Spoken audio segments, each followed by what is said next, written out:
Hello, hello, hello. You are tuning into the episode of The Wunderkind Show. Today's second topic, Dan Orlovsky makes his case in his own list for Joe Burrow to be considered the best quarterback in football. Look, guys, you know what's crazy?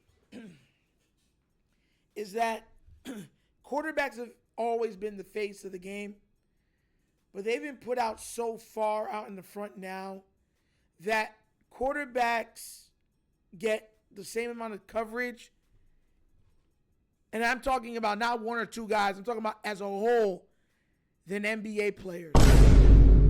And because of that, guys are always looking for different angles to prop up their guys or their now narrative. And there's been no other guy on television. I mean, Hacho doesn't work no more. I was debating with him and Hacho. But Hacho lost his show. So there's nobody right now on TV that tries to be more narrative driven, right, than Dan Orlovsky. Now, this time he came out with the QB traits, and he broke them down into traits and said, who is the best? And I believe he gave Joe Burrow like number one in like 4 different categories out of like 7. What we're going to do is we're going to go over each one, right? And then we're going to break it down. So without further ado, let's go see how this guy has once again tried to shape perception. Check this out.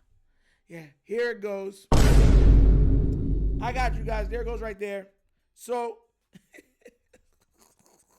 what you're seeing is shout out to Warren Sharp. He put this list together. What you're seeing right here is all of the lists that Orlovsky made. Now, if you look to the top, Lamar Jackson number 1, Josh Allen number 2, Joe Burrow number 3, Patrick Mahomes number 4, Jaden Daniels number 5, Matthew Stafford number 6, Jalen Hurts number 7, 8 Herbert, 9 Stroud, 10 Purdy. Now, that's not in any particular order either. But what he's doing is he's measuring by, elite traits. So for arm strength, Josh Allen leads everybody with 1. Okay? Now, just off arm strength, I'm not even going to try to argue that Josh Allen is an absolute cannon. I can understand that placement. Lamar comes in 4th. Burrow comes in 7th. Patrick Mahomes comes in 2nd, and Jaden Daniels isn't even rated on that. Okay? Now, arm strength, being able to throw and wind, whip that ball down the field. Once again, there's some guys that got some cannons, but I'm not going to argue with that. Right? Ball placement now. Lamar got 3rd. Josh got 4th. Burrow got 1st. This is the first of his many firsts. Okay, Patrick Mahomes got 5th on this. Jaden Daniels got 2nd on this. He gave a rookie 2nd. Jaden Daniels was 2nd on 2 different ones. And Matthew Stafford was 6th. Mechanics, Lamar 4, Allen 5, Burrow 1 again. Right? Patrick Mahomes, he didn't even rate him. Jaden Daniels 2, Matthew Stafford 3. Decision making, Lamar Jackson 3, Josh Allen 2, Joe Burrow 1. Guys, I want to remind you, Lamar threw 4 interceptions last year. 3 of them wasn't even on him. Lamar, and I can make an argument 4 of them should have been on him, but fine, I'll give you 1. Lamar should have only had really 1 interception last year. And their decision making is better. Once again, Joe Burrow got 1st. Now we go to pocket presence. Lamar got 2. Josh Allen got 6. Joe Burrow got 1. Same guy, multiple strip sacks that cost his team games. Same guy that was throwing into coverage, got picked off at the end of games that cost his team wins. So that would lend credence to decision making and pocket presence. I would have actually given 1 to Josh Allen on this because he was sacked the least out of everybody. And yes, that can also be attributed to his offensive line, but numerics have to play a role. He got Josh Allen at 6. Pocket presence, yeah. To me, the top 3 pocket presence guys in the league is Lamar, Patrick Mahomes, and Josh Allen. Those are the top 3.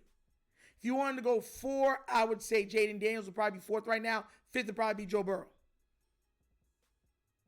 How did he get number 1 in that? I don't even know.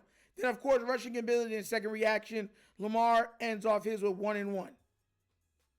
So Lamar got 2 1s, 1 2, 2 3s, 2 4s. He never dropped below 4 in any of them. Joe Burrow got 7th in arm strength. We got 1 1 1 1. Nothing for rushing. 7th for second reaction. And guys, the reason why I'm pointing this out more than anything else, because I want you to understand narrative, right?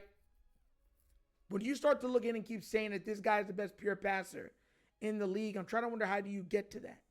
Judging how he has 2 elite wide receivers, the best duo in football that he's been throwing to, and they throw from the beginning of the game to the ending of the game. The short passing is an extension of their run game with Chase Brown, their running back. I just sit back sometimes and I say there's always narratives, and everyone's going to say, Nitro, maybe I'm looking into stuff so much. Don't worry. I tell you, every time I say stuff, I got backup.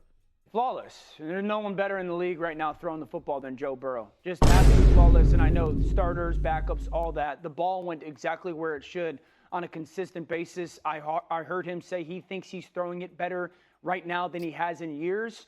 He threw for like 10,000 yards last season. So that would be somewhat scary for the rest of the conference. So, guys, look, I'm going to say this. I don't hate Joe Burrow. When I'm looking at the top 5 quarterbacks in the league, Joe Burrow's in that top 5. I got him 5th. I just look at body of work. I look at individual accomplishments. Look at winning. Have you ever noticed that winning, like the winning stat, is never a stat for, it's a stat for every QB not named Joe Burrow. With all of them, if their team is the playoffs, no matter how well they played, it's their fault. No matter how many stats they put up, it's their fault. Joe Burrow, he said there was no way you could deal any bit of fault or anything when saying Joe Burrow win the losses for the Bengals. Then you say he's the best quarterback in the league, best decision maker in the league, pocket presence in the... Listen, man, this guy is already, and I'm making my point, this guy has already done everything to try to get Josh Allen an MVP. Going so far as that, I talked to Lamar. He doesn't even care or want an MVP. So it's not a big deal if we give it to Josh. That's how far this man went. That's not me being big facetious. Those are quotes. Quotes. And now it's up for Joe Burrow. Could you imagine this guy? Last year that he said he deserved to be in the MVP race. He would have ranked him 3rd, right?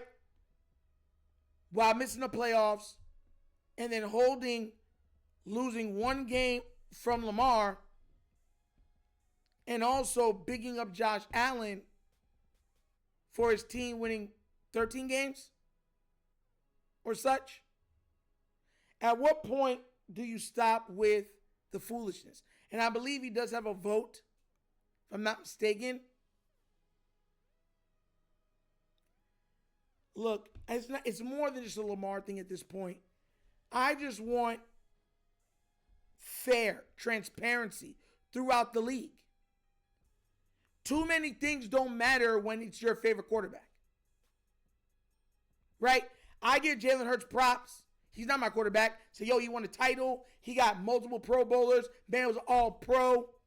Super Bowl MVP. He deserves to be top 5 in the league. He's not my QB. Josh Allen stole the MVP from Lamar Jackson last year. We all know he didn't deserve it. I still rank him the 2nd best quarterback in the league. Why is it so hard for people to be objective when it comes to Joe Burrow and others. Burrow, Herbert, and Lawrence get nothing but excuses. Nothing but excuses. And all three of them have been paid to lose. They ain't winning no Best Player of the Year awards or nothing like that. Most of Joe Burrow's stats came from garbage time. But somehow, we're still equating that to him being successful. Phillip Rivers was a really good quarterback. I equate this to him. Drew Brees for a lot of years, same thing. Crap load of stats. Was missing the playoffs year in and year out. Why does all of a sudden now the narrative says or dictates that Joe Burrow needs to win? It's ridiculous. It's asinine. And you can already see where Darren Orlovsky's going with this. I remind you, Lamar Jackson had statistically one of the greatest seasons in NFL history. Y'all don't even have him as a top 3 quarterback. Lamar has 2 of the greatest seasons from a quarterback in NFL history. 2 of them. Y'all don't even have him as a top 3 guy in the league. 3-time All-Pro first-team QB, 2-time MVP, not even top 3. Guy that doesn't make the playoffs, thrown to the best duo in the league. Oh, yeah, he's the man. It's nasty work, bro. It's nasty work. It's despicable. Despicable. Crazy. But what do you guys think? Do you agree that Joe Burrow should be number 1 in multiple categories? Are you seeing Mr. Orlovsky trying to already change the narrative so that Joe Burrow could win a MVP? Let me know what you think down in the comments, please, all right? I really want to know what you think about it. But as always, that's an episode of The Wunderkind Show. Thank you for watching. I know we get down, we have fun, and we laugh. But everything we talk about, we did what? Facts and truth. Please remember, like, subscribe, hit that notification bell, guys. Leave a comment. You know I love the comments. If you haven't already done so already, check out The Wunderkind Morning Show live Monday through Thursdays, 9:30 to 10:30 a.m., where we touch on all types of sports and a little bit of nostalgia at the end from the 70s, 80s, 90s, or the 2000s. Got to be there, be squared. Okay? Also, if you want to donate to the channel, help out with equipment and stuff like that, bottom of the screen, QR codes to a Cash App. Cash App located in the description of every video that we do. Name of it is $, The Wunderkind Show. Super easy. But that's the episode of The Wunderkind Show. This show is not just signing off, and as always, you know my slogan. Peace. And I am out of here. Huh? Yeah. Finish him, Daddy. Mama!